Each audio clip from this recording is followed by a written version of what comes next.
Le médecin m'a rappelé après ma consultation. Dès la première sonnerie, j'ai senti toute ma vie basculer dans le silence. Je me souviens de la façon dont la lumière de la fenêtre du cabinet médical frappait le sol, fine, brillante, presque cruelle. Il a dit que mes résultats étaient inhabituels, qu'il devait me poser quelques questions. J'ai d'abord ri, pensant que c'était à propos de mon alimentation ou de mon niveau de stress. Mais lorsqu'il m'a demandé si j'avais eu des rapports sexuels en dehors de mon mariage, ma gorge s'est nouée. À cet instant précis, j'ai compris qu'il savait déjà ce que même mon mari ignorait. Le matin où le médecin a appelé, la ville était inhabituellement calme. Même l'air, dehors, par la fenêtre de mon appartement, semblait hésiter, comme si le monde lui-même retenait son souffle. Je me souviens de la vibration du téléphone contre le comptoir de la cuisine, un léger bourdonnement, inoffensif, jusqu'à ce que je voie son nom apparaître sur l'écran. C'était censé être un simple contrôle de routine, rien de plus. J'étais venue pour de la fatigue, peut-être du stress, peut-être de la culpabilité, même si je n'avais rien dit. Mais quand j'ai répondu, quelque chose dans son ton m'a fait comprendre que ce n'était pas une question de vitamines ou de repos. Il a dit que mes résultats étaient incohérents, qu'il avait besoin que je revienne. Sa voix était calme, trop calme, ce calme qui précède le danger. J'ai demandé si tout allait bien. Il y a eu un long silence, prudent, avant qu'il réponde. Je pense simplement que nous devrions en parler en personne. C'est alors que le bruit de mon propre cœur a commencé à couvrir tout le reste. J'ai raccroché, pendant un instant, je suis resté là, à regarder la lumière du soleil glisser sur le carrelage. C'est étrange comme la culpabilité change la lumière, elle transforme tout en preuve. J'ai regardé la vaisselle dans l'évier, la tasse de Martin à côté de la mienne, une nature morte domestique parfaite. Le poids de ce que j'avais fait pesait sur chaque détail. Martin dormait encore à l'étage. Son réveil n'avait pas sonné. J'ai pensé à le réveiller, à lui dire la vérité avant qu'elle ne remonte à la surface, mais les mots ne venaient pas. Ils ne viennent jamais quand on en a le plus besoin.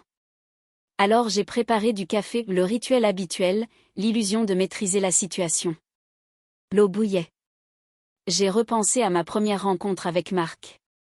Il pleuvait et mon parapluie s'était retourné devant l'immeuble de bureau. Il avait ri gentiment et m'avait proposé de partager le sien. Son sourire était désarmant, le genre de sourire qui vous fait oublier ce qui vous préoccupait 20 secondes plus tôt. Je m'étais dit que ce n'était rien, juste de la gentillesse. Mais la solitude a cette fâcheuse tendance à confondre l'attention avec le salut. La bouilloire s'est arrêtée. Le bruit m'a fait tressaillir. J'ai versé le café trop vite, en renversant un peu sur le comptoir. Mes mains tremblaient. Je ne savais pas si c'était la peur ou le poids du souvenir. L'appel avait fait ressurgir quelque chose que j'avais gardé scellé derrière des rationalisations et des excuses nocturnes. Je m'étais dit que j'avais le contrôle. Je m'étais dit que personne n'était blessé. Mais la voix du médecin m'avait rappelé que les mensonges ont une vie, ils grandissent, ils vivent, et finalement ils exigent d'être vus. Au moment où Martin est descendu, je m'étais reprise. J'ai même souri. Je lui ai demandé comment s'était passée sa réunion, comme un matin ordinaire. Il m'a souri en retour, mais son sourire était distrait, ce genre de sourire qu'on affiche quand le cœur est déjà ailleurs. Je me suis demandé quand ce changement s'était produit, quand nous avions cessé d'être un mariage pour devenir deux personnes partageant la même routine. Après son départ pour le travail, je suis restée assise à la table de la cuisine, fixant mon reflet dans la surface sombre de ma tasse de café. Je n'ai pas reconnu la femme qui me regardait, les yeux fatigués, la bouche chargée de secrets. J'ai pensé à supprimer les messages entre Marc et moi. J'ai même ouvert l'application, mon pouce planant au-dessus de notre conversation, mais je n'ai pas pu. Une partie de moi voulait encore garder en vie cette version de moi-même, celle qui désirait, qui était vue, qui vivait, celle qui n'était pas seulement la femme de Martin. Les heures s'étiraient jusqu'à mon rendez-vous. Chaque tic-tac de l'horloge était une question à laquelle je ne voulais pas répondre. J'ai pensé à appeler Marc, lui dire que quelque chose n'allait pas, mais je ne pouvais pas risquer que sa voix brise le fragile mur de déni que j'avais érigé. Alors j'ai pris la voiture. Le silence régnait dans la clinique. Le bourdonnement des pneus se mêlait au chaos dans ma tête. Lorsque je suis entrée dans le cabinet du médecin, l'air était plus froid que dans mon souvenir. Il me regarda comme s'il savait déjà ce que je refusais d'entendre. Le dossier qu'il tenait semblait plus lourd que du papier ne devrait l'être. Il posa quelques questions sur mes symptômes, sur ma relation avec Martin. Puis vint celle qui me noua l'estomac. Avez-vous eu des rapports sexuels récemment en dehors de votre mariage? La question n'avait pas un ton accusateur. Elle sonnait clinique, détachée. Mais les mots résonnèrent comme une confession extorquée sans pitié. J'ai hésité assez longtemps pour que le silence réponde à ma place. Il baissa les yeux, griffonna quelque chose, puis dit qu'il faudrait faire un autre test pour en être sûr. J'ai hoché la tête, faisant semblant de comprendre, faisant semblant de ne pas voir le monde se briser. Sur le chemin du retour, je repassais sans cesse le son de sa voix dans ma tête. Chaque syllabe semblait porter un jugement. J'essayais de me convaincre que ce n'était rien, un malentendu, une erreur d'interprétation. Mais au fond de moi, je le savais déjà. Je le sentais comme un orage qui se prépare au loin. Quelque chose approchait, et cela portait la forme de mes propres choix. Ce soir-là, Martin m'a embrassé sur le front avant de dormir. Son contact était doux, familier, immérité. Je me suis détournée avant qu'il ne voie les larmes dans mes yeux. Dans l'obscurité, le son de son souffle à côté de moi était à la fois réconfortant et une punition. J'avais envie de le prendre dans mes bras, de tout lui avouer, de mettre fin à la douleur qui s'était installée entre nous. Mais je ne l'ai pas fait. Au lieu de cela, je suis restée allongée là, à compter ses respirations jusqu'à ce que le rythme se brise en silence. Et j'ai compris que c'était le calme avant que tout ce que j'avais construit ne s'effondre. La première fois que Marc a touché ma main, ce n'était pas romantique, c'était accidentel, le genre de frôlement qui arrive quand deux personnes prennent la même lime, la même tasse, la même excuse. Mais même ce bref contact portait une intensité que je n'avais pas ressentie depuis des années. C'était léger, presque innocent, mais cela a persisté plus longtemps que nécessaire. C'est ainsi que tout a commencé, non pas avec passion, non pas avec intention, mais avec l'absence de quelque chose qui vivait en moi, quelque chose que Martin et moi avions depuis longtemps cessé de nommer. Marc travaillait de l'autre côté de la rue, dans un immeuble de verre baigné d'une lumière différente. Il venait parfois dans mon bureau pour des réunions, un sourire facile, une cravate dénouée, un regard qui rendait la conversation privée même dans une pièce bondée. Je me souviens de son rire grave, authentique, de ceux qui vous atteignent avant même que le son ne parvienne. Et pour la première fois depuis longtemps, j'ai ri en retour. Il commença à trouver des prétextes pour passer, au début, des broutilles, un rapport manquant, une question de logistique, une livraison de café inutile. Chaque visite devenait un fil conducteur, et je le laissais faire. Nous nous disions que ce n'était rien de grave, tous deux mariés, tous deux insatisfaits. Mais c'est incroyable comme l'esprit apprend vite à mentir quand le cœur a déjà décidé de trahir. Un soir, nous avons travaillé tard ensemble. Le bureau était vide, le bourdonnement des néons au-dessus de nous comme une électricité statique dans l'air. Je me souviens de lui pencher sur mon bureau, sa manche effleurant mon bras. Je me souviens de la façon dont le temps s'est ralenti, de son souffle coupé quand j'ai levé les yeux. Nous n'avons pas parlé. Nous n'en avions pas besoin. Il y a un silence qui précède l'irréversible, ce genre de silence comme celui de tomber et de choisir de se laisser toucher le sol. Ce n'était pas explosif. C'était calme, prudent, le genre de baiser qui ne demande pas la permission parce que les deux personnes ont déjà dit oui sans mots. Mon cœur battait si fort que je pensais qu'il pouvait l'entendre. Et quand il est parti, j'ai ressenti à nouveau l'absence, seulement cette fois, c'était lui qui me manquait. J'ai conduit jusqu'à chez moi dans un brouillard, les lumières de la ville brillant à travers le pare-brise comme si elles m'observaient. Chaque feu rouge était un avertissement, chaque reflet un miroir me demandant qui j'étais devenue. Martin était encore éveillé quand je suis arrivée, assis sur le canapé avec un verre de vin à moitié vide. Il m'a souri, m'a demandé si j'étais fatiguée. J'ai menti et j'ai dit oui. Puis je l'ai embrassé, et pendant un instant, j'ai presque cru au mensonge. Mais le mensonge a pris de l'ampleur. Il prend toujours de l'ampleur. Marc et moi avons commencé à tourner autour l'un de l'autre comme autour d'un secret que nous cultivions tous les deux. Les pauses café se sont transformées en déjeuners. Les déjeuners en nuits inexplicables. Il m'envoyait des textos tardifs, de petits messages, je pense à toi, ou j'aimerais te voir. Je fixais l'écran plus longtemps que je n'aurais dû, à la fois adorer et condamner. Je savais ce que je risquais, un mariage, une maison, la version de moi-même en laquelle Martin croyait encore. Mais la vérité, c'est que Marc m'avait fait me sentir à nouveau comme une femme, et non comme un fantôme dans sa propre routine. Avec lui, je n'étais pas invisible. Avec lui, l'air était vivant. C'est cruel comme l'amour ou quelque chose qui prétend l'être peut naître de la solitude. Il y a eu une nuit où nous sommes allés trop loin pour faire demi-tour. Nous étions dans sa voiture, la pluie ruisselant sur le pare-brise, le transformant en verre liquide. Le monde extérieur se brouillait tandis que le monde intérieur devenait net. Il a prononcé mon nom comme s'il avait une signification sacrée. J'ai prononcé le sien comme si je me rendais. Et quand ce fut fini, je suis restée assise là, tremblante non pas par regret, pas encore, mais par la prise de conscience que j'avais franchi une limite irréversible. Pendant des semaines, j'ai porté cette nuit en moi comme un battement de cœur secret. J'ai souri à Martin. Je suis allée travailler. J'ai ri avec mes amis. Personne n'a remarqué la fissure qui grandissait sous la surface. C'est ça, la trahison, elle ne s'annonce pas. Elle grandit silencieusement, comme de la moisissure sous le papier peint, jusqu'au jour où elle dévore tout. Marc et moi avons commencé à nous voir dans des hôtels en dehors de la ville. Il me racontait des histoires sur son enfance, ses peurs, la vie qu'il désirait mais qu'il ne pouvait pas avoir.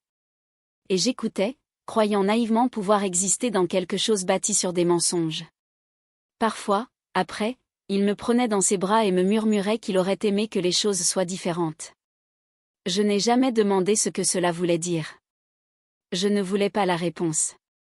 Je voulais juste rester suspendue dans cet instant fragile avant que la culpabilité ne revienne. Mais la culpabilité revient toujours. Un matin, alors que je le regardais s'habiller, j'ai aperçu mon reflet dans le miroir, ma peau nue, sa chemise jetée sur la chaise, l'empreinte d'une nuit inexplicable. Je n'y voyais pas de passion, mais de la distance, pas de la romance, mais une progression désastreuse. Pourtant, j'y retournais encore et encore, car quand quelque chose comble le vide, même le poison peut avoir le goût du soulagement. Et chaque fois que je me disais que ce serait la dernière fois, je me surprenais à désirer le prochain message, le prochain mensonge. Martin a commencé à poser des questions subtiles d'abord, où j'étais allée, pourquoi j'étais rentrée si tard, à qui j'avais parlé au téléphone. Je suis devenue meilleure pour répondre, meilleure pour faire semblant. Mais au fond de moi, je sentais quelque chose changer en lui aussi. La distance entre nous n'était plus invisible, elle avait une forme, elle avait du poids. Je me souviens d'une nuit où il a tendu la main vers moi dans le lit, sa main frôlant la mienne. J'ai figé. Le silence qui a suivi était insoutenable. Il s'est détourné, et à cet instant, j'ai réalisé que je n'étais pas la seule à avoir disparu de notre mariage, lui aussi. Peut-être pas pour quelqu'un d'autre, mais pour sa propre solitude. Le lendemain, Marc m'a envoyé un texto, « Je pense à toi plus que je ne devrais ». J'ai longuement fixé le message avant de répondre, « Moi aussi ». Et c'est ainsi que ça s'est passé, deux personnes faisant semblant de ne pas détruire leur monde, un instant volé à la fois. La clinique sentait l'antiseptique et la pluie. Je m'en souviens parce qu'il s'est mis à pleuvoir des cordes dès que je suis sortie de ma voiture, une pluie forte et incessante qui brouillait tout. Assise dans la salle d'attente, trempée jusqu'aux os, je faisais semblant de lire un magazine que je ne voyais pas, de respirer normalement. Mes mains tremblaient sans cesse. Chaque bruit, le tic-tac de l'horloge, le stylo de la réceptionniste qui grattait sur un formulaire, la toux étouffée de l'autre côté de la pièce était amplifié, intrusif, insupportable. Quand l'infirmière a appelé mon nom, je me suis levée trop vite. Mes genoux ont flanché comme si j'avais oublié comment marcher. Elle a souri d'une gentillesse exercée, polie, et m'a conduite dans un couloir étroit qui sentait légèrement l'eau de javel et la peur. Le médecin était déjà là. Il m'attendait. Il ne sourit pas. Il se contenta de me faire signe de m'asseoir. Un dossier était ouvert sur son bureau, une simple feuille de papier posée dessus comme un verdict. Il s'éclaircit la gorge avant de parler, comme pour adoucir ses propos. « Je voulais confirmer vos résultats personnellement », commença-t-il. Son ton était calme, mais je percevais l'empathie prudente réservée aux conversations qui changent des vies. Puis il me l'a dit. Les mots se sont d'abord mélangés, une suite de syllabes qui ne trouvaient pas de sens dans ma tête. Quand ils ont enfin eu un sens, j'ai eu le souffle coupé. Je l'ai fixé, attendant qu'ils disent qu'il y avait eu une erreur, que les échantillons avaient été mélangés, que ce n'étaient pas les miens. Mais ses yeux disaient le contraire. Quelque chose avait été transmis, quelque chose que Martin n'aurait pas pu me donner, quelque chose qui réduisait mes excuses à néant. Il a commencé à parler des options de traitement, des prochaines étapes, de la confidentialité, mais je n'entendais que le bourdonnement dans mes oreilles. Mes secrets n'étaient plus des secrets, ils étaient devenus des dossiers médicaux, des preuves. Quand je suis sortie de cette pièce, je ne me sentais plus moi-même. La pluie avait cessé, mais l'air était encore lourd, chargé de conséquences. Je suis restée assise dans ma voiture pendant longtemps, serrant le volant jusqu'à ce que mes jointures blanchissent. J'avais envie de crier, j'avais envie de pleurer, mais surtout j'avais envie de disparaître. J'ai pensé à appeler Marc. Mes doigts ont même effleuré son numéro. Mais que lui aurais-je dit ? Tu as brisé quelque chose en moi ? J'avais brisé quelque chose en moi-même. Au lieu de cela, j'ai éteint le téléphone et j'ai conduit. Je ne savais pas où j'allais, seulement que je ne pouvais pas rentrer chez moi, pas encore, pas avant d'avoir trouvé comment dire à Martin que le mensonge avait enfin laissé la vérité percer à jour. Les rues défilaient, floues. Chaque bâtiment familier semblait étranger. Chaque souvenir souillé. Je me suis arrêtée à un feu rouge et j'ai aperçu mon reflet dans le rétroviseur, les yeux gonflés, le visage pâle. J'avais l'air d'un fantôme dans ma propre vie. Quand je suis enfin arrivée chez moi, le crépuscule était installé, cette heure grise où tout semble à la fois vivant et mort. La voiture de Martin était dans l'allée. J'ai eu la nausée. Je suis restée assise là, fixant la lumière de notre salon, répétant sans cesse la confession dans ma tête. Mais les mots refusaient de prendre forme. Je t'ai trompé, trop peu pour ce que j'avais fait, trop cruel pour l'effet que ça aurait sur lui. Je suis entrée quand même. La maison sentait le dîner, l'ail, le romarin, le réconfort. Martin mettait la table en fredonnant doucement. Il leva les yeux en me voyant. « Tu es en retard », dit-il en souriant. Sa voix était douce, familière. Ma gorge s'est serrée. J'ai hoché la tête, marmonné quelque chose à propos du travail et je me suis excusée pour aller aux toilettes. J'ai verrouillé la porte et je me suis laissée glisser le long du mur, tremblante. J'ai pressé mes mains contre mon visage. Dehors, j'entendais les bruits de la vie ordinaire, le pain qui tranche, les assiettes qui s'entrechoquent, les pas qui traversent le sol. Cette vie ordinaire, encore inconsciente, était sur le point de se briser. Mon téléphone vibra. Un message de Marc, ça va ? 3 mots, comme du feu. J'ai éteint le téléphone et l'ai laissé tomber dans l'évier. Le dîner fut silencieux ce soir-là. Martin a parlé d'un nouveau projet au travail, de la possibilité de partir en week-end pour se changer les idées. J'ai hoché la tête, souri au bon moment, fait semblant de manger, mais la nourriture avait le goût de la culpabilité. Chaque fourchette qui raclait l'assiette était une accusation. Je voulais lui dire. Mon Dieu, je voulais lui dire. Mais quand j'ai plongé mon regard dans le sien doux, confiant, sans défense, je n'ai pas pu. Après qu'il fût allé se coucher, je suis restée assise dans le salon, plongée dans l'obscurité, le silence pesant sur moi comme une couverture trop lourde. J'ai pensé aux mots du médecin, au regard dans ses yeux, à la façon dont le nom de Marc persistait encore dans mon téléphone même après que j'ai essayé de l'effacer. Il respire, il suit, il attend. À un moment, minuit a sonné. Je réalisais que j'étais toujours assise là, immobile, les larmes ruisselant sur mon visage. Je murmurai le nom de Martin une fois, doucement, comme si le dire à voix haute pouvait me ramener à la vie que j'avais gâchée. Mais je n'entendis que l'écho de ma propre voix fragile et étrangère. Cette nuit-là, je ne dormis pas. Je restai éveillée à écouter la pluie recommencer doucement contre les fenêtres. Chaque goutte résonnait comme une confession que je ne pouvais pas faire. Je savais qu'au matin, quelque chose devrait changer, soit je lui parlerais, soit la vérité se révélerait d'elle-même. Et au fond de moi, je savais ce qui arrive toujours en premier. Le matin où j'ai décidé de lui dire, le monde me paraissait magnifique. La lumière du soleil filtrait à travers les rideaux comme un pardon que je ne méritais pas. Assise au bord du lit, je regardais Martin dormir, la façon dont sa poitrine se soulevait et s'abaissait dans un rythme paisible, la façon dont sa main reposait nonchalamment sur l'oreiller à côté de lui. Un bref instant, j'ai imaginé ce que ce serait de remonter le temps, de défaire tout ce qui s'était passé. Mais le temps ne revient pas en arrière. Il ne fait que s'enrouler autour de la vérité jusqu'à ce qu'on ne puisse plus respirer sans elle. À son réveil, il m'a souri un petit sourire endormi. « Tu es levé tôt », murmura-t-il. J'acquiesçai, incapable de trouver ma voix. Mon cœur battait si fort qu'il leva les yeux. Et c'est là qu'il remarqua mon expression. « Qu'est-ce qui ne va pas ?» demanda-t-il. Question simple. Réponse insupportable.